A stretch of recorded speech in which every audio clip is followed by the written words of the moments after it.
बाबा को तो मुक्ति मिलेगी। मैं आया नहीं हूं, मुझे बुलाया है।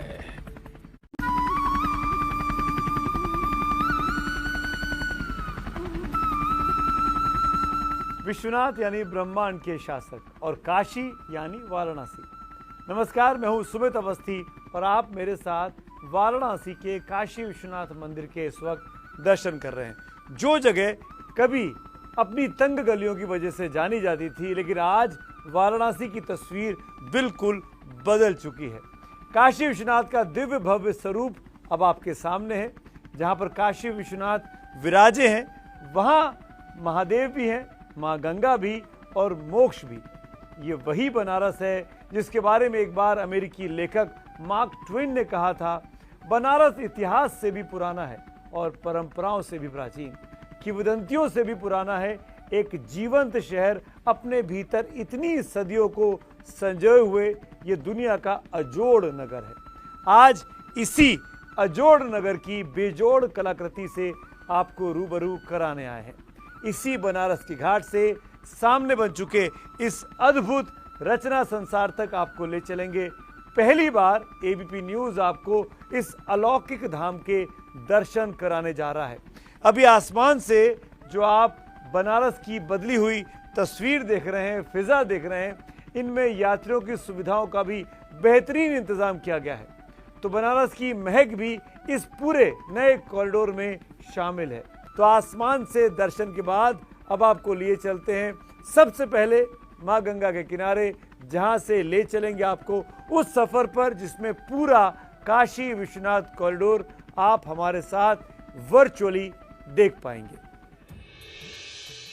और अब मैं आ गया हूं मणिकर्णिका घाट के सामने, जिसे मोक्ष का द्वार भी कहा जाता है। इसी के बगल में जलासेन घाट है और ये साथ में है ललिता घाट। और ऐसी मान्यता है कि बाबा भोलेनाथ की जटाओं से निकल कर आई माँ गंगा जब काशी पहुंची तो 11 किलोमीटर लंबे अर्ध चंद्रमाकार यानी आधे चंद्रमा की तरह बने घाटों के पांव वो पखारती रहीं। तब इन्हीं घाटों से बाबा विश्वनाथ के साक्षात दर्शन हो जाया करते थे। लेकिन गुजरते वक्त के साथ इस इलाके में भक्त भी बढ़ते गए और निर्माण भी बढ़ता गया। गलियां तंग होती गईं, बड़ी बड़ी इमारतें बन गईं, दुकानें, घर, इन सब के निर्माण हुए। और इन सब के बाद बाबा का मंदिर आता था, यानी सीधे माँ गंगा से बाबा का मंदिर नहीं दिखाई देता था। लेकिन 225 साल के बाद माँ गंगा और बाबा विश्वनाथ के बीच कोई विघ्न ना रहे, ये सपना पीएम मोदी ने देखा और 2 साल पहले इस कॉरिडोर का निर्माण कार्य शुरू किया गया। अब जो ये कॉरिडोर बनकर पूरी तरीके से तैयार हमारे सामने है, जिसके बाद अब ये फिर से हो पाएगा कि जब माँ गंगा स्वयं बाबा विश्वनाथ को देख रही होंगी। दुनिया के सभी भक्तों के मनोरथ को पूर्ण करने के लिए इस कॉरिडोर का निर्माण कराया गया है, जिसमें भव्यता भी है, सुविधा भी है और आस्था भी है।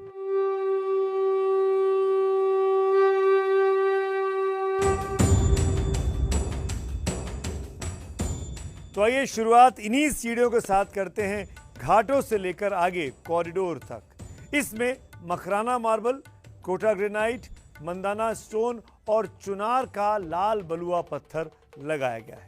यानी बदलाव की शुरुआत इन कदमों से हो चुकी है। मेरे बाईं ओर इस तरफ इमारत में रिचुअल वुड स्टोर है। इसमें मोक्ष के लिए लकड़ियों का इंतजाम होगा, जबकि यहाँ पर मेरे दाईं तरफ पर एक हेरिटेज लाइब्रेरी है, जिसमें वेद, पुराण और अध्यात्म से जुड़ी हुई तमाम किताबें रखी जाएंगी और इनके संरक्षण के लिए एक संस्था को बाकायदा जिम्मेदारी दी जाएगी। मेरे बगल में गंगा व्यू कैफे है। देश विदेश से आने वाले तमाम सैलानी सुविधाओं का इस कैफे में ध्यान रखा गया है। इसमें कॉफ़ी मिल पाएगी, तमाम खाने पीने की चीज़ें होंगी, ताकि एक अच्छी सुविधा आम व्यक्ति को, आम सैलानी को, आम दर्शनार्थी को मिल सके।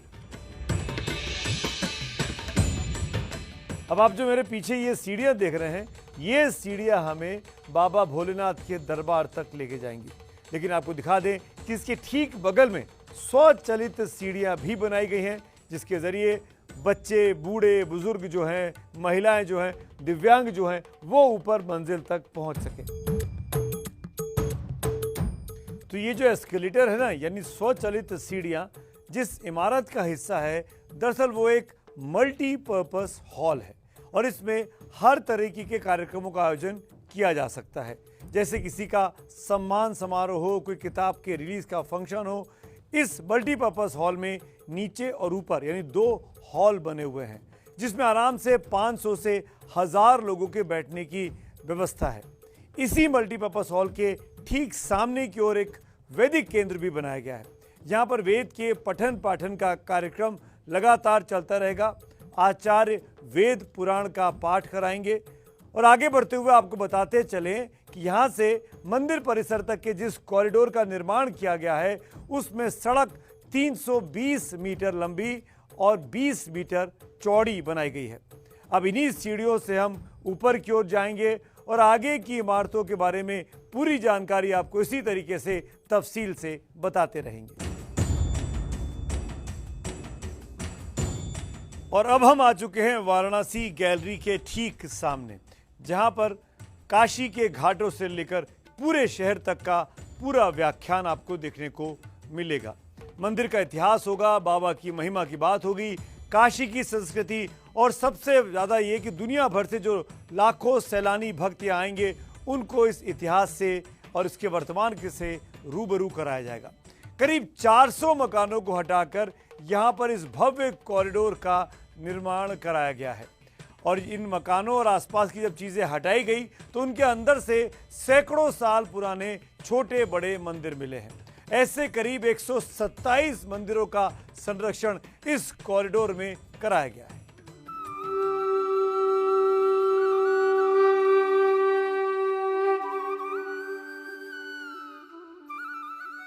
और अब हम कॉरिडोर के उस हिस्से में आ गए हैं जहां पर यात्रियों की सुविधाओं के तमाम इंतजाम किए गए हैं।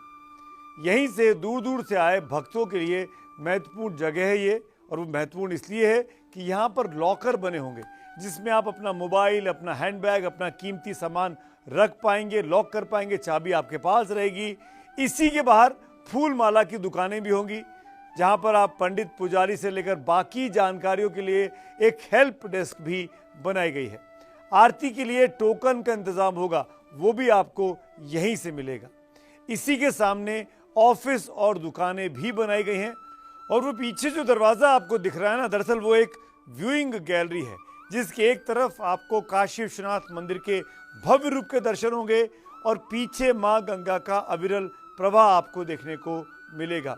इसीलिए इस जगह का नाम व्यूइंग गैलरी रखा गया है, क्योंकि यहाँ पर सबसे अच्छा व्यू देखने को इस पूरे कॉरिडोर में मिलने वाला है।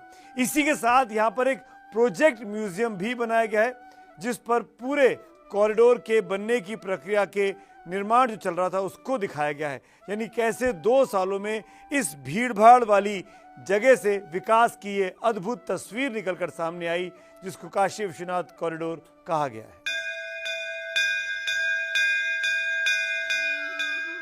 और अब हम आ चुके हैं कॉरिडोर के उस हिस्से पे जहां पर दर्शन से पहले या बाद में आकर भक्त रुक सकते हैं। यह है मंदिर चौक। जैसे शहर में, आपके शहर में भी हो सकता हो, इस तरह के चौक चौराहे होते हैं ना, उसी अंदाज में इस जगह का निर्माण कराया गया है। मंदिर चौक को तैयार किया गया है। मकसद बहुत साफ है कि यहाँ बैठकर लोग आराम से ध्यान कर सकें, रेस्ट कर सकें, चाहे दर्शन करने के पहले हो या फिर दर्शन करने के बाद। तो आप जब इस मंदिर चौक पर होंगे तो एक तरफ तो आपको मंदिर में पहुंचने के रास्ते होंगे, दूसरी तरफ माँ गंगा होंगी। जैसे शहरों में चौराहे होते हैं ना, ठीक उसी तरह का एक चौराहा बनाया गया है। इसमें चारों तरफ जाने के अलग अलग रास्ते बनाए गए हैं। यहाँ तक कि आप पुराने बनारस की जो गलियाँ और सकरी गलियाँ होती थी, उस तरफ अगर आपको जाना हो तो वो रास्ते भी इस चौराहे से निकाले गए हैं। और अब हम आ चुके हैं मंदिर परिसर के बिल्कुल अंदर की तरफ। कुछ महीनों पहले तक जब तक आप मंदिर के पास नहीं आ जाते थे, तब तक आपको बाबा काशी विश्वनाथ के दर्शन नहीं होते थे। लेकिन अब आपको मंदिर चौक से ये भव्यता दिखाई देने लगती है।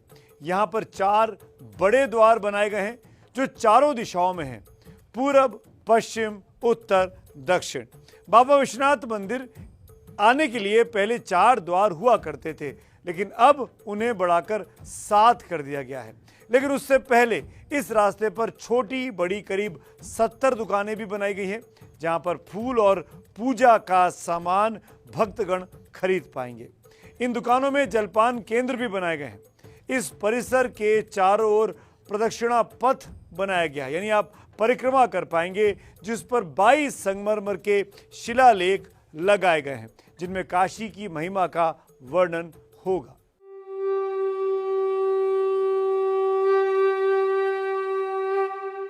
और अब हम आ चुके हैं काशी विश्वनाथ मंदिर के ठीक पास। देश के 12 ज्योतिर्लिंगों में से एक है काशी विश्वनाथ का यह मंदिर। जैसे कैलाश मानसरोवर को भगवान शिव का घर माना जाता है, उसी तरीके से काशी को उनकी राजधानी कहा जाता है, जहां से वो पूरे ब्रह्मांड की रक्षा करते हैं। जैसा मैंने आपको शुरू में भी बताया था, यहीं से सृष्टि का संचालन करते हैं भगवान शिव। इसीलिए एक साथ इस इलाके में 5 मंदिर इस पूरे प्रांगण में दिखाई देते हैं, जो एक साथ एक कतार में हैं। सबसे पहले दंडपाणि जी का मंदिर है, उसके बाद भगवान बैकुंठ का मंदिर है, जो भगवान विष्णु को समर्पित है। इसी के बगल में देश के 12 ज्योतिर्लिंगों में से एक काशी विश्वनाथ मंदिर आप देख सकते हैं। इसके बाद तारकेश्वर जी महाराज और भुवनेश्वर जी महाराज का मंदिर है। वो मां पार्वती और उनके दोनों बेटों भगवान गणेश और कार्तिकेय को समर्पित है। पहले 20 से 25 हजार श्रद्धालु रोजाना यहां पर आकर दर्शन